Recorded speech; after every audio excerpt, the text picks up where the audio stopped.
Periodo de entreguerras. La Primera Guerra Mundial aniquiló las bases económicas del capitalismo liberal y dejó un legado de devastación en los países afectados y de desorden en las relaciones internacionales. El retorno a la normalidad propició una fase de expansión económica que coincidió con los llamados felices años 20, al compás de la conversión de Estados Unidos en la mayor potencia económica mundial en sustitución de una Europa agotada.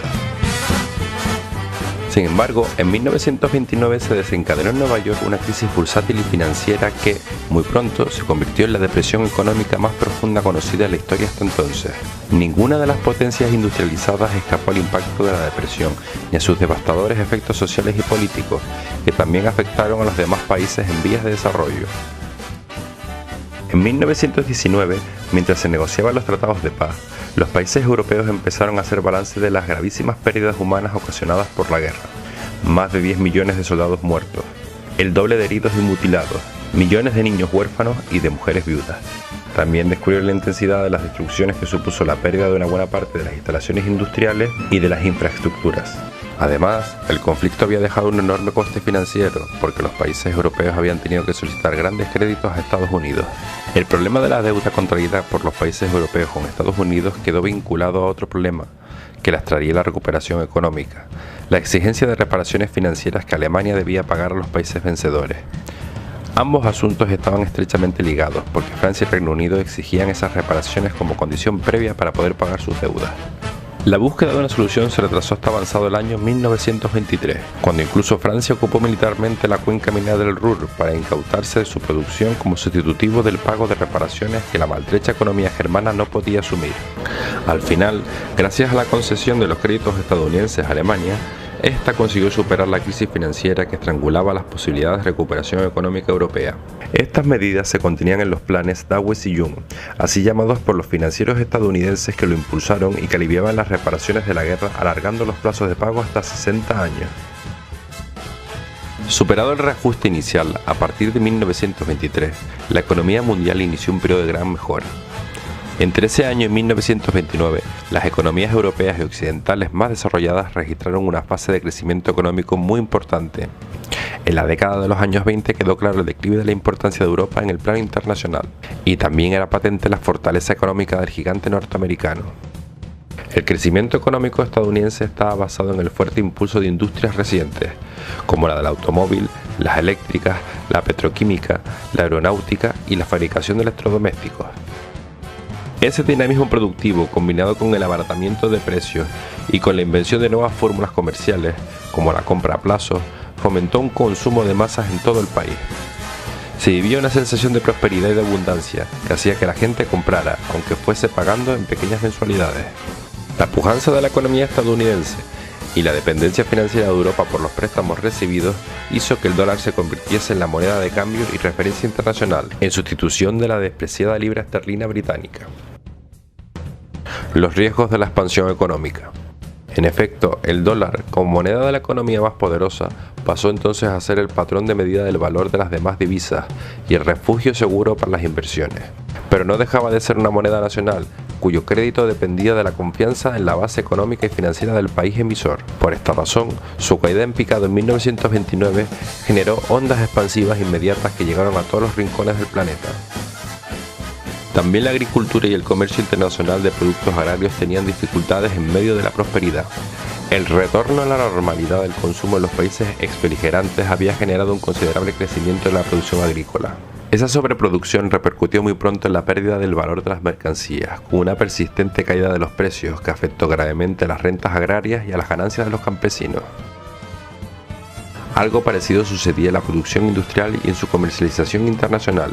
El aumento de la producción industrial de los viejos y de los nuevos países industrializados significó un incremento muy considerable de la oferta. La consecuente competencia provocó conflictos comerciales que fueron dando origen a políticas proteccionistas que trataban de reservar el mercado nacional a la producción propia. Todas esas medidas fueron poniendo trabas al comercio internacional y provocando crecientes rivalidades que socavaban la confianza mutua entre las naciones. El final de la guerra supuso un alivio de las penurias y privaciones y motivó un clima de esperanza que fue bautizado como los felices años 20. El incipiente bienestar y prosperidad que generó la fase alcista de la economía internacional refrendó esa atmósfera de confianza en el futuro y disposición a aceptar las novedades que traía el progreso económico. Por otra parte, una serie de convenios internacionales firmados a lo largo de los años 20 crearon una atmósfera de distensión. El Tratado de Rapallo 1922 entre Alemania y Rusia inició el fin del aislacionismo de ambos países.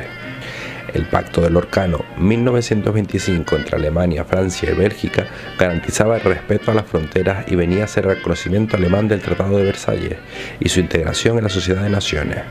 Por último, el Pacto Bryan-Kellogg 1928 proclamó la renuncia universal a la guerra y fue firmado por 60 estados, como culminación a la oleada pacifista de la década.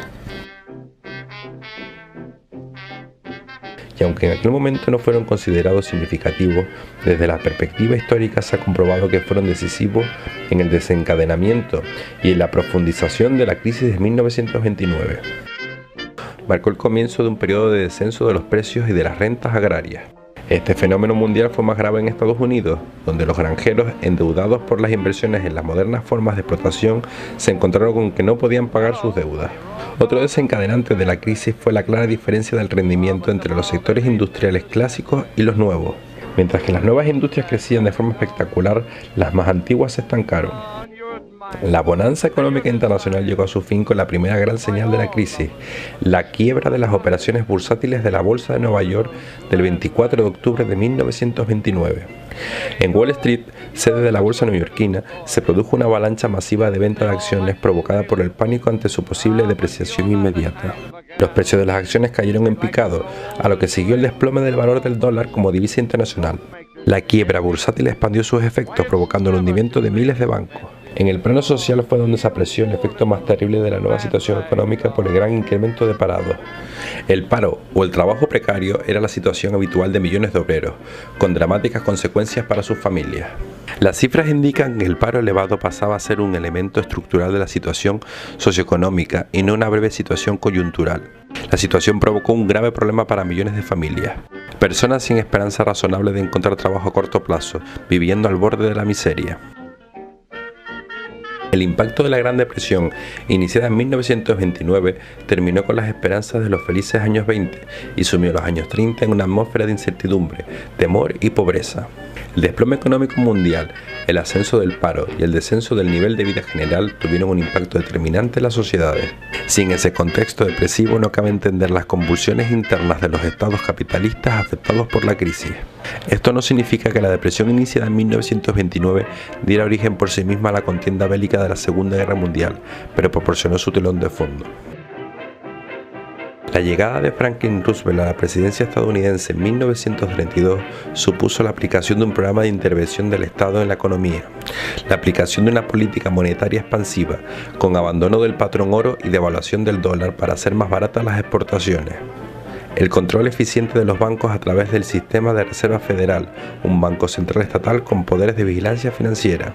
La intervención en el mercado de productos agrícolas para subvencionar la reducción de cosechas y ajustar los precios agrarios evitando su desplome. La política de reactivación de la economía mediante el gasto estatal masivo en obras públicas y sistemas de protección social de desempleo. Inicio del sistema de subsidio de paro. Con todas sus carencias, el New Deal frenó la depresión y sentó las bases de una recuperación lenta pero sostenida en 1939. La plena recuperación solo se alcanzaría en los años de la Guerra Mundial, cuando el país tuvo necesidad de movilizar todos sus recursos para afrontar el desafío de la contienda.